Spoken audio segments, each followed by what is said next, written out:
Assalomu alaykum va rahmatullohi va barakatuh. Bugun Muallim Soniy kitobidan 16-darsimizdan davom etamiz. Avvalgi darsimizda mad harflarini o'tgan edik. Bugungi darsimizda tashdidli harflardan davom etamiz. A'udzu billahi minash shaytonir rojim. Bismillahir rohmanir rohim. Robbi yassir va la tu'assir. Robbi tammim bil khayr. Tashdidli harflar. Tashdid belgisi mana bu belgi. Bu belgining ismi tashdid. Arab tilida ikki bir xil harf yonma-yon kelib, birinchisi sukunli, keyingisi harakatli bo'lsa, yozuvda ularning biri yozilib, ustiga mana bu belgi tashdid belgisi qo'yiladi. U undosh o'qilganda ikkilantirilib, ikkita qilib o'qiladi. Ana shu ikkilantirish belgisi tashdid deyiladi.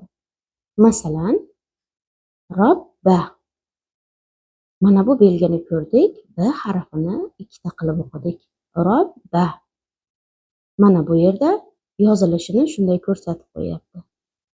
Mana bu belgini ko'rgan paytingizda albatta o'sha tagidagi harfni ikkita qilib o'qiysiz.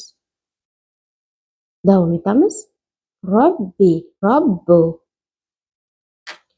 Inna, anna, amma, barra, jarra, hajja, shakka,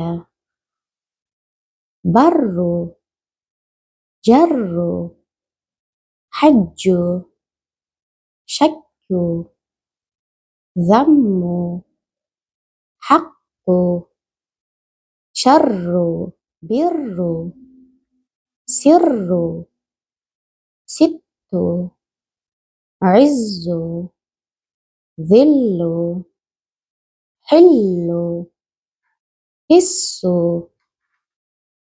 burru, durru, khuffu, kullu, dubbu, zuqqu, ummu,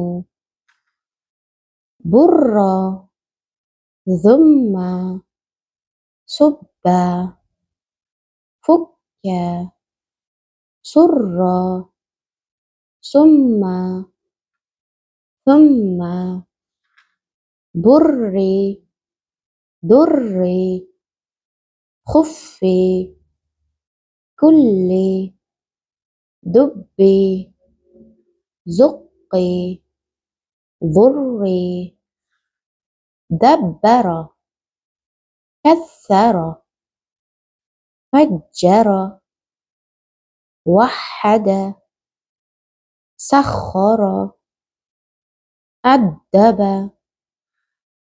حرم رزق يسر بشر فصل فضل عطر عظم نعم كفن لقب ذكر شمر علم كمل صنف صور غير.